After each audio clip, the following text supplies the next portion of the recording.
Civilization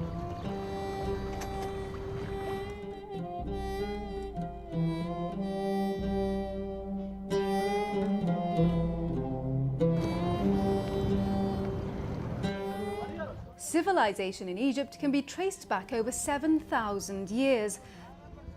The Nile has been its umbilical cord, its source of life. Nowadays, 75 million people live along its banks. This week, in a special report, we travel along the river from Aswan to Cairo and then to the Mediterranean to get a measure of the country's past, present, and where its future lies. We look at the lives of the Fallahin, Egypt's farmers for whom the harvest is the cold, hard fact of life. We look at those who venture for the big city to find a route out of poverty and make a living any which way they can. We look at how the government is targeting the automobile industry to increase employment and economic growth. And we look at how the natural gas industry is bringing some surplus wealth to the country. How can Egypt make full use of it? We start here in the Upper Nile. It's almost entirely dependent on agriculture. For millennia, farmers have been growing crops on small plots of land called a fadan. A fadan is roughly the same size as an acre, but it's hopelessly inefficient. Agriculture provides jobs for around a third of the workforce, but it accounts for less than 20% of GDP. So we're here in Aswan near the Nile. Farmers here have grown the traditional crops that they've probably grown for generations. That's something that aid agencies like USAID want to change. Gary Robbins has been working with small farmers to encourage them to stop farming for subsistence and start farming as a business. It's a matter of bringing in these new technologies. It's a matter of making Egypt, which is really well situated close to Europe, has the potential to be the farm of Europe. It can be the breadbasket of Europe. Grow these high-value crops, to get them exported, and to bring more money into the Egyptian agriculture sector. Egypt has been trying to turn its dust bowls into that breadbasket via canals in the desert. Things will grow here with water. What farmers need to do is grow the right crops for the right market. Rather than plant wheat or rice, Mohammed Hassan planted watermelons after advice from USAID. He's immediately seen the benefits. Last year, I used to sell my crops for about $500.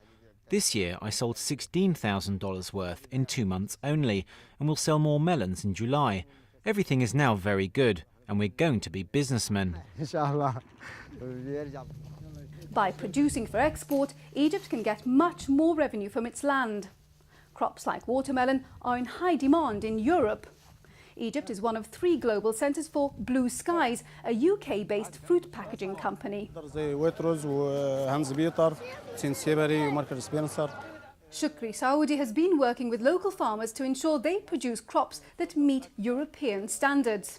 I take around 75% of what they grow. We give them our specifications and they don't grow anything for the local market because we give them a contract for a certain quantity and period of time.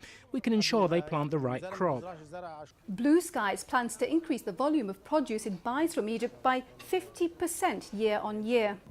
To meet this growing appetite, Egypt's farmers need to follow Mohammed Hassan's example and grow what they can sell, not sell what they grow.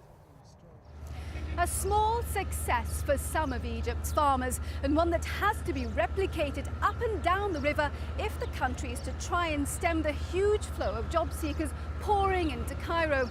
There was a time when the government would have provided many of those jobs. Before economic reforms, 80% of Egypt's urban workers were part of the formal economy. Now that figure is only 20%. Egyptians have to create jobs for themselves wherever they see a gap in the market, no matter how small or poorly paid.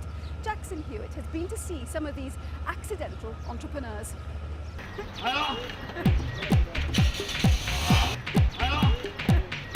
16 million people live in Cairo, and sometimes it seems like every single one of them have cars. In this city, expect to spend plenty of time looking for a safe place to park your automobile. Step in Abdul and the Yusuf Al Gindi valet parkers. They park hundreds of cars in this tiny Cairo street, sparing the 4,000 students from the nearby university from constantly circling the block. For $1, they'll double park on this street or around the corner. Then it's a logistical nightmare trying to get them out again.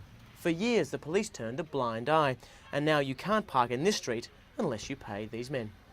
This income is a gift from God. Sometimes I make $5, $6 or $7 in a day. There are 6 of us in this street and we are treated well by the students, not like the way you get treated in streets downtown. We are thankful that the government let us work like this because the money has helped us raise our children. Just down the road, and Reda is lucky enough to own this kiosk. He sells the normal products like gum and cigarettes and makes additional revenue by renting out his mobile phone. Less than a fifth of the population of Egypt have mobiles. Many are too poor to even afford the prepaid cards. So Reda can make an extra $3.50 per month using this handset. With the handset, I get charged 10 cents per minute, and then I rent the phone for 13 cents. Many people lost their jobs after the privatisations and don't want to buy a phone card. When they use the phone, I hope to sell them something from the kiosk as well. Egypt's reforms have been hailed by the government as the way to get the economy back on track. But it has had an enormous human cost. There is a very important cultural dimension. Those who join the informal sector, particularly if they are practicing their activities in some areas, say for example, get an increased sense of estrangement, of marginalization. And this is a very fertile ground for breeding antagonistic positions towards the system. And if there's a fertile breeding ground for that antagonism, it's right here in Cairo's heart. This is a side of Cairo the government does not want you to see. This is the city of the dead. The low buildings here are not houses, they're mausoleums. This is Cairo's largest cemetery. But so desperate are Egypt's poor for somewhere to live, they actually live here. The guards who look after these plots rent them out to families. One of those is Muhammad. His family has been here for 47 years. 6 people live in this building. There's no running water and they have to steal power from the network. In this courtyard where the children play, a sheet of tin covers the entrance to the grave. Life here in the city of the dead is completely different. We sleep and wake up to the noise of people screaming because someone died.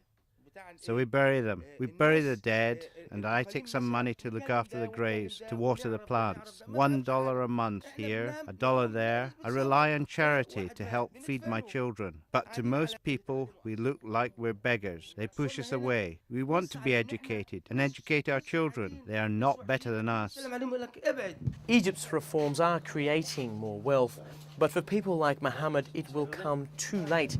He says he will die in the city of the dead. His hope is that life will be better for his children.